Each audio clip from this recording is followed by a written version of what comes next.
A while back, we said that in Formula 1, the pressure tends to come from behind. There will always be a driver trying to chase you down, a team bringing updates to put the squeeze on the Constructors' Championship, and most pertinent to today's video, someone else breathing down a driver's neck, vying for their seat. Young hotshots, reserve drivers, or even a 40-year-old 7-time world champion threaten to flip an incumbent driver's world upside down, so the pressure is certainly there to keep a tight operation and to never slip up, or else the opportunity that has been years in the making can slip away ever so easily. 3 drivers have already received warning shots before the 2025 season has even begun, and with the Wild West of the 2026 regulations on the horizon, they will have to stay on their toes, because their replacements are lined up and waiting for the moment that they slip up.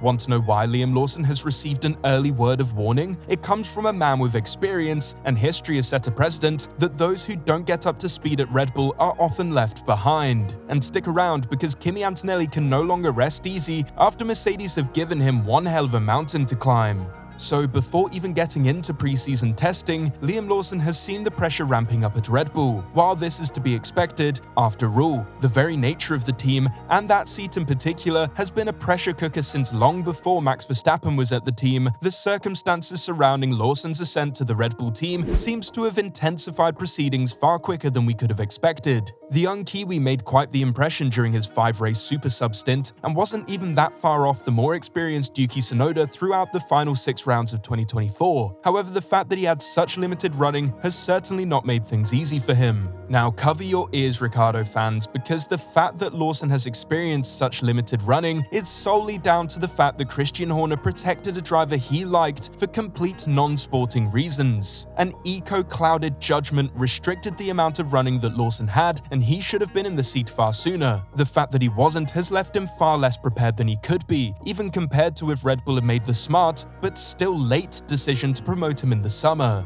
So with limited experience, Lawson has a mountain to climb, but the slope he can slip down becomes all the more slippy when you consider the money involved with the Sergio Perez split. The Mexican driver still had time on his contract, so the severance would have been substantial. According to Helmut Marko, it was worth millions of dollars. Lawson has to prove that the expenditure was worth it, and luckily, he doesn't exactly have to compete with Verstappen, but the expectations of him have been made clear by Helmut Marko, saying, "With his mental strength, Lawson is the one who is most likely to be able to hold his own alongside Max. Nobody can beat Max at the moment anyway. Liam will have to accept that Verstappen is the best. He should aim to stay within 3/10 of Max in qualifying and the race. That should be enough to collect points for the Constructors' Championship."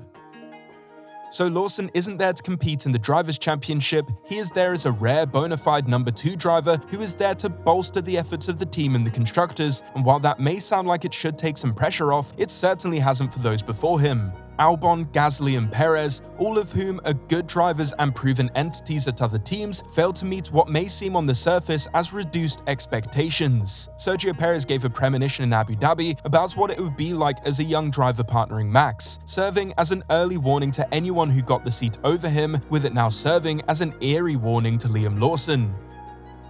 It's an incredible challenge. I knew what I signed for when I came here. It's an incredible challenge that people should not underestimate the level of experience, the level of capacity of mental strength that you need to cope with the extreme challenge. Being teammates with Max at Red Bull as a young driver, I wouldn't like to be in those shoes. People cannot underestimate the level of the challenge that they are seeing. However, according to Helmut Marko, Lawson appears to be the right man for the challenge, as he revealed why he was chosen over the likes of Yuki Tsunoda and other experienced drivers. Lawson wasn't chosen for electric speed or his capability to challenge for titles, because that's not what they were looking for in a second driver. He was chosen for his level head and his ability to drive consistently, but more than anything else, there seems to be an underlying message that Lawson knows his place in the pecking order at the team. We believe it would cause significant emotional challenges for Tsunoda if he realized alongside Max that he couldn't beat him or perhaps even get close to him, and that things weren't going as he imagined. Lawson is the mentally strongest of our juniors. He has the mental fortitude to race alongside Verstappen and accept that he won't be able to challenge the Dutchman. So it seems that Red Bull are done with looking for fast drivers for the time being, just drivers that are fast enough that can put up with the pressure. But like we said before, the circumstances have certainly piled it on Lawson, more so than his predecessors. He enters a team seemingly in perpetual turmoil at a time where there are other 3 teams vying for the titles next year. And who knows, maybe if Lawson does keep his head down and can put up with how tumultuous the team is behind the scenes, then he may outlast Verstappen, who grows more and more tired with the sport and moves into an unknown period in regards to the team's performance. Weirdly enough, the driver with the most pressure on him this season is a driver who hasn't even started a race yet, but may not even make it to the summer. While that might sound like an unfair judgment of Jack Doohan, the fact that arguably the driver of the year last year, Franco Colapinto, has now been signed by Alpine as the reserve driver has meant that he no longer has time to adjust to the sport. It's sink or swim for Doohan now, because the man who is waiting in the wings swam immediately upon entering the sport, pushing Alex Albon throughout the second half of the season. When Logan Sargent failed to do so throughout his entire tenure, Franco Colapinto made many teams rue the fact that they had confirmed lineups moving forward. Alpine were the one team with what felt like the loosest replacement, having looked into many other drivers to no avail, meaning that the signing of Colapinto makes perfect sense, especially according to part-time tax guru Flavio Briatore. We are very pleased to come to an agreement with Williams Racing to sign Franco Colapinto. Clearly, Franco is among the best young talents in motorsport right now. It is fair to say that his appearance on the Formula 1 grid last year caught many, me included, by surprise, and his performances have been very impressive for a rookie driver. We have an eye on our future, and his signing means we have a great pool of young drivers to call upon and work with in developing the team for future success. So Doohan likely has until the summer break to prove himself, because if he doesn't, there is now a young, proven entity on a multi-year contract looming over his seat. And according to the Streets Will Never Forget legend Juan Pablo Montoya, Andrea Kimi Antonelli now faces a somewhat similar issue, where his time to adjust has been substantially shortened by the fact that a proven race winner has been signed in the reserve role at Mercedes. According to Montoya, if Antonelli doesn't deliver early Verstappen-esque performances, then the plan could go out the window entirely for the young Italian. Kimi Antonelli is on the other side of the coin, in the spotlight in one of the best teams out there with a teammate who is doing a mega job, and you're being sold as the next Max Verstappen. If he doesn't deliver, that's tough. My reading is that with Valtteri Bottas, Mercedes will be covering their ass. He's a safety net to have somebody in case it doesn't work with Antonelli, and he knows that.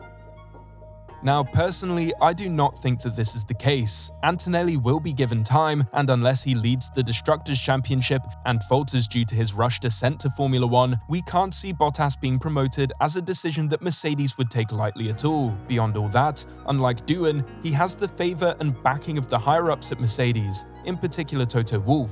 And unlike Lawson, he doesn't have the pressure of the price of Sergio Perez's exit and Red Bull's track record dumping young talent as quickly as they take them on. Of the three, Antonelli alone faces the pressure that makes the others pale in comparison, and it's a rare case of the pressure not coming from behind. It comes from the fact that he is a kid who has been shunted through the junior formulas and is now replacing one of the greatest drivers of all time. But what do you think? Will Doohan, Lawson and Antonelli be able to stand up to the pressure, or will we see one of them crumble before we've even reached the summer break? Let us know your thoughts in the comments below. Thank you for watching.